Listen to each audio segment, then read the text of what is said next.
네, 안녕하세요. 이번 첫 번째 강의는 딥러닝 소개입니다. 강의 목차는 다음과 같습니다. 우리의 학습 목표는 첫 번째로 복잡한 수식 없이 엔비디아 제슨 나노 개발 보드 위에 딥러닝을 쉽게 접근해 보기입니다.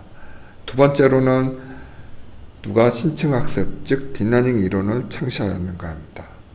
그리고 세 번째는 기계학습과 딥러닝의 기본 개념 다루겠습니다. 그리고 네 번째로는 선형 회귀와 로지스틱 회귀, 그리고 다섯 번째로는 신경망, 그 다음에 합성공 신경망과 순환 신경망. 그리고 여기서 합성급 신경망은 컨볼루션 뉴럴 네트워크를 말하고요. 여기서 이제 순환 신경망은 리커런트 뉴럴 네트워크를 말합니다. 그리고 보통 이제 CNN 같은 경우에는 이제 이미지 인식 쪽에 많이 쓰이고 있고, 그 다음에 RNN 같은 경우는 이제 음성 인식 알고리즘에 많이 쓰이고 있고요. 혹은 NLP 쪽도 RNN에 많이 쓰이고 있습니다. 그리고 기계학습의 응용, 그다음 마지막으로 제슨 나노 위에 머신러닝과 딥러닝 프레임워크를 사용하기입니다. 예를 들면 텐서플로우, 케라스, 사이클런, 파이토치 설치하고 이제 사용해 보기입니다. 딥러닝의 계열을 보면 2016년 그 바둑에서 이제 구글 딥마인드, 영국의 구글 딥마인드의 알파고 프로그램이 한국의 이세돌 구단 기사를 이겼을 때 정말 충격적이었습니다.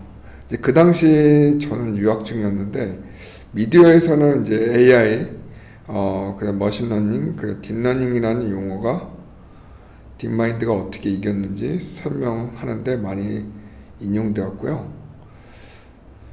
이제 그 당시 이제 저는 이제 그 대학원 다닐 때 그 컴퓨터 비전 쪽에 전공을 하였고요. 그때 슈퍼바이저가 또 이제 추천을 하는 게 그 딥러닝을 이제 같이 연구하라고 하더라고요. 그래서 저도 이제 딥러닝을 이제 지금까지 연구를 하고 있고요. 그리고 지금 이제 오른쪽 사진을 보면, 이미지를 보면 AI가 이제 첫 번째로 이제 가장 큰 범주에 속하고요. 그 다음은 기계학습, 그 다음에 이제 세 번째로 이제 딥러닝인데, 나중에는 이제 침체기를 벗어나서 꽃이 피고 마지막으로 딥러닝이 오늘날 AI 폭발을 주도하고 있습니다. 이제 딥러닝의 창시자들을 한번 볼게요. 이제 앤드류 교수님 같은 경우는 딥러닝 창시자에 포함되지는 않지만 보통 이제 앤드류 교수님은 이제 머신러닝의 대가이면서 이제 스탠포드 대학의 교수님입니다. 이 교수님 논문을 보게 되면 주로 이제 머신러닝 쪽과 그 다음에 강화학습 쪽이 많습니다. 이 교수님이 이제 실제로 그 무인헬기로 이제 강화학습 알고리즘을 이용해서 무인헬기를 이제 띄우는 이제 그런 동영상들이 있거든요. 한번 나중에 서치.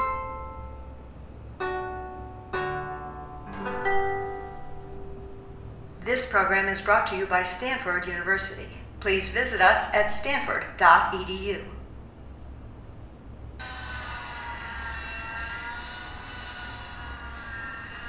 So what you're seeing today is by far the most difficult aerobatic maneuvers flown by any computer-controlled helicopter.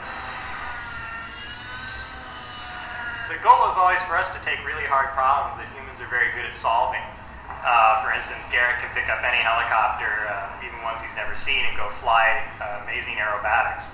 So the question for us is always, why can't computers do things like this? So our goal is to build software that can learn to go fly a helicopter the way that a human being can, and that way we don't need so much engineering effort to build control systems like this.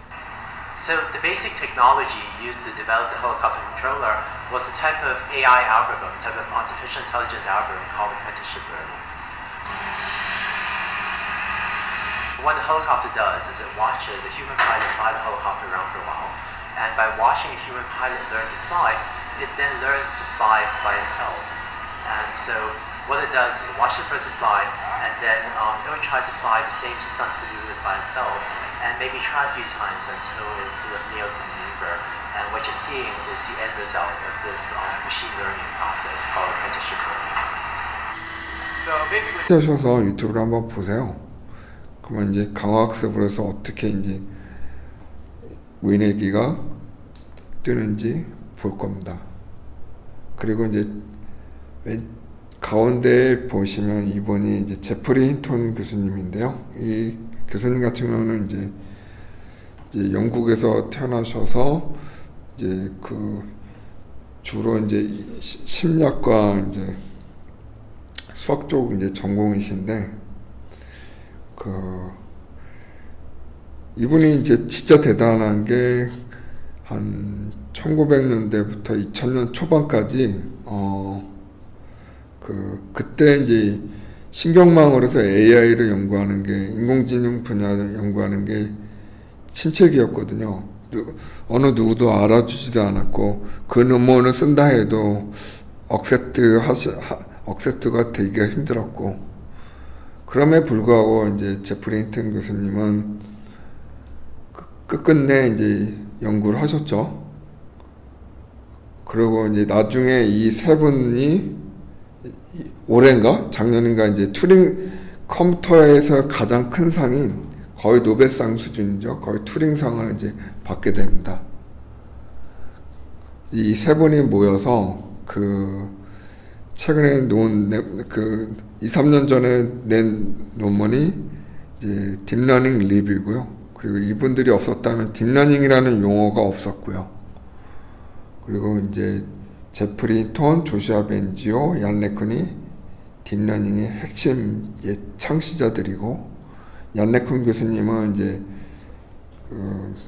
페이스북 리서치 연구소장님이고 조슈아 벤지는 이제 삼성 AI 쪽에 탑 A 리서치에 있고 그리고 제프리 힌턴은 이제 구글 브레인에서 이제 근무하시면서 토론토 대학에서 이제 연구하시고 있고요.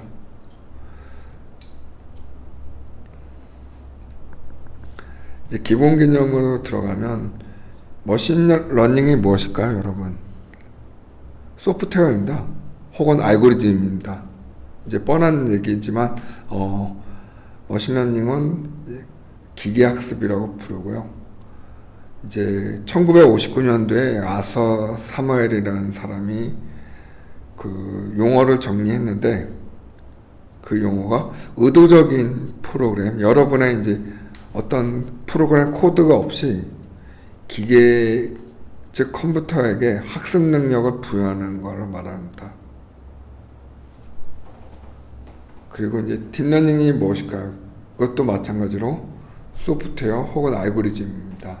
한국말로는 이제 심층 학습이라고 부르고요.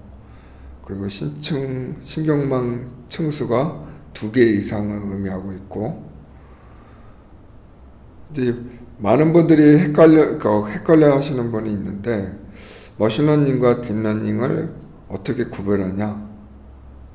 그거는 이제 딥러닝 층수를 말하는데, 딥러닝은 층수가 2개 이상을 말하는 거고, 머신러닝은 2개 이하.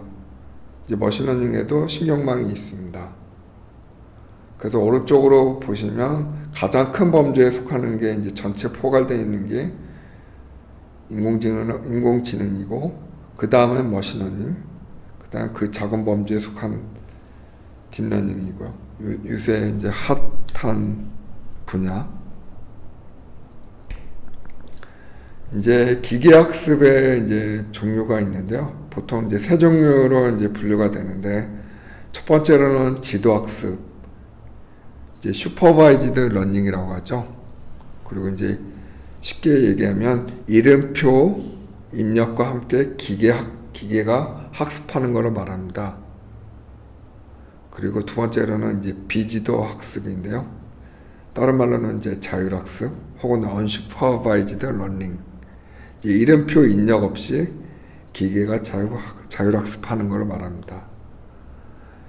최근에는 이제 이 분야가 이제 많이 활발한데요. 그 하나가 이제 겐이라고 합니다. 겐. 이제 겐이 뭐냐면 제네레이티브 뉴럴 네트워크인데요. 이게 이제 하나의 예를 들면 어떤 사람 이미지 수만 개의 이미지를 트레이닝을 해갖고 이제 가짜 샘플과 이제 진짜 샘플을 이제 비교를 해서 가장 이제 좋은 모델을 만들어내는 거거든요. 그래서 이제 가상의 이제 인물도 만들어내고, 최근에는 이제 웹 쪽에 이제 상용화에도 많이 쓰이고 있고요. 이제 많이 활발하고 있습니다. 그리고 이제 마지막으로는 광학학습인데요. 온라인 수행 중심에서 선택 가능한 이제 행동 중에서 그 보상을 최대화하는 행동 혹은 이제 행동 순서를 선택하는 방법입니다. 이제 그 딥마인드에서 많이 쓰는 알고리즘이죠. 가장 핫한 이슈. 혹은 이제 자율주행차에도 많이 쓰이고 있고요. 쉽게 더 예를 들면 어떤 이제 개 조련사가 어떤 타스크 목적을 달성할 때마다 개한테 치즈를 주고요. 그 어떤 타스크를 달성하지 못하면 개한테 이제 보상을 주지 않는 거죠. 그래서 이 보상을 주면서 개가 그 타스크의 이제 훈련이 더 잘 되는 거죠. 학습 능력이 이제 더 잘 되는 거죠. 이런 원리를 거랑 비슷하다고 볼 수가 있고요. 이제 다음 페이지로 가면 슈퍼바이드 러닝, 즉 지도학습의 예인데요. 지금 사진에는 이제 4개의 이름표가 있습니다. 4개의 레이블과 그다음 비주얼 카테고리에 이러한 트레이닝 세트를 훈련 집합이라고 하는데요. 예를 들면 이제 컴퓨터가 이제 이런 4개의 레이블을 인식을 하는 거를 이제 클래시피케이션이라고 합니다. 그래서 그 전에 고양이라는 이제 이미지를 5만 개가 모아져 있고, 그리고 강아지 즉 개도 5만 개가 모아져 있고, 머그잔도, 그 다음에 모자도, 이런 게 5만 개 데이터를 이제 트레이닝을 해서 다 레이블을 줘놓고요. 그리고 이제 컴퓨터가 인식하는 거를 클래시피케이션이라고 합니다. 한번 들어가 보면 이게 유명한 이제 교육 강좌인데요. 스탠포드 대학의 이제 CS231N이라는 Convolutional Neural Networks for Visual Recognition, 유명한 강의고요.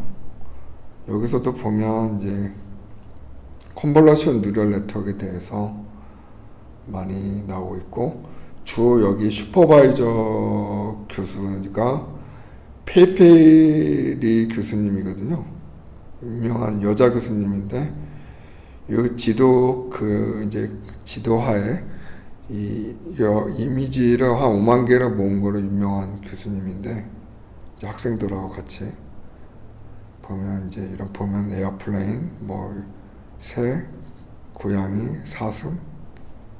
그래서 이런 컴퓨터가 이런 이미지를 분류하는 인식 알고리즘을 클래시피케이션을 이제 구체화했던 교수님이 이제 페이페일입니다. 유명한 교수님이 한번 동영상에도 나오거든요.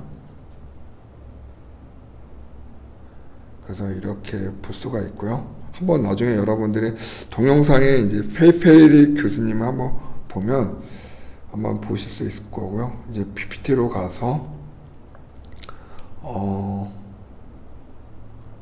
지도학습의 예를 들었고, 지도학습 즉 슈퍼바이즈드 러닝의 문제점들이 있는데요. 첫 번째 예로는 레이블링, 즉 이름표 작업하는 노동 비용이 굉장히 비싸고, 그 오랜 시간이 많이 걸립니다. 아까 이제 5만 개의 이미지를 레이블링을 달고 뭐 여러 가지 이제 작업하는 게 만만치가 않고요. 그리고 이메일들 이제 구글 이메일에 보면 이제 스팸 필터의 구분을 위한 레이블링 작업도 문제점도 있고요. 그리고 이제 또 하나의 예를 들면 이제 여러분의 시험 점수 예측을 위한 충분한 과거 데이터가 필요하고요.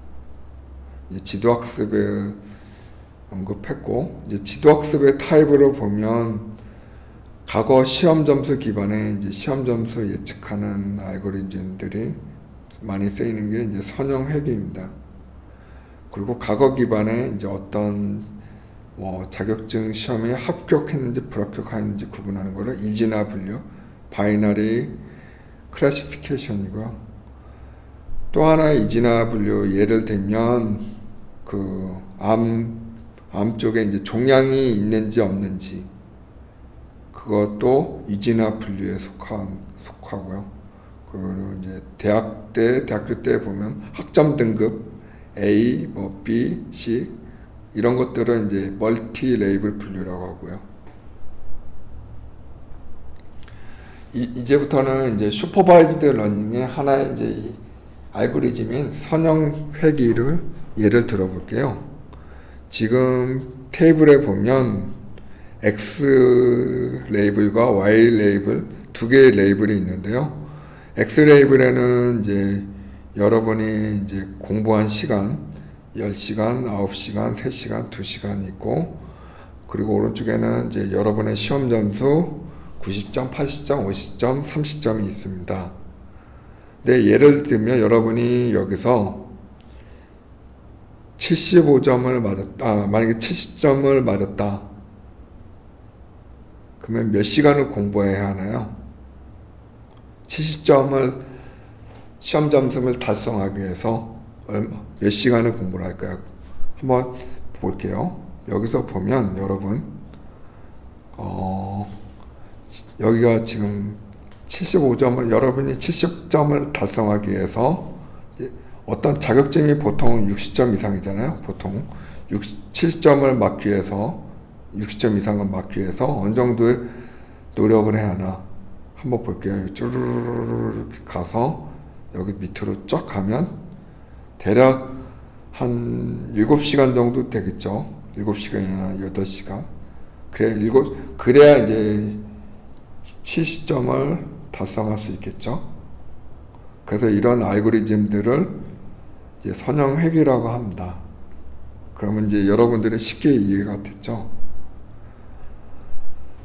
그리고 이제 이지나 분류 알고리즘에 대해서 볼 건데요. 이것도 이제 슈퍼바이즈 러닝의 하나인데요. 보면 XY 레이블 중에 보면 X 레이블에 10시간은 9시간, 3시간, 2시간, 그 다음에 Y 레이블에는 합격이라는 이제 패스, 불합격은 이제 fail 있습니다. 이제 레이블을 이렇게 지어주고, 그리고 만약에 10시간 공부하면 합격, 그리고 9시간 공부하면 합격, 그리고 3시간 공부하면 당연히 fail이고 2시간도 fail이고, 어느 시간대 공부해야 합격할까요? 아까 언급했듯이 7시간 이상이죠. 6시간 이상 보시면 여기에 이런 알고리즘들을 하나의 방법을 이제 이지나 분류, 바이너리 클래시피케이션입니다. 또 하나 쉽게 예를 들면 어떤 아까 5만 이미지들이 있었잖아요. 스탠포드 이제 페이페일이 지도 교수님이 이제 개발했던 보면 어떤 이게 이미지들을 보면 이게 강아지인지 이게 새인지 이게 차인지 그런 이미지도 하나의 이지나 분류이고요. 이제 멀티 레이블 분류로 갈 건데요. 이건 학점 등급을 말하는 건데 여러분 대학교 때 A+, B+, C+, 뭐 C 그런 거 말하는 건데 보면 이것도 이제 두 개의 레이블이 있는데 10시간, 9시간, 3시간, 2시간. 만약에 여러분이 10시간 이상 공부를 하면 A 학점을 받는 거고 9시간 공부하면 B 학점, 이제 3시간 학점은 D 학점, 2시간이면 F 학점, 거의 이제 페일하는 거죠. 이제 이렇게 쉽게 예를 들었고요. 우리는 이제 여기까지 강의를 마치고요. 다음 시간에는 이제 리니어 리그레션, 이제 선형 지도학습 분야의 하나의 이제 선형 회귀, 그리고 이제 다음 강의에는 이제 텐서플로우 이제 설치를 해서 텐서플로우로 이제 같이 이제 써보는 걸로 다루겠습니다. 감사합니다.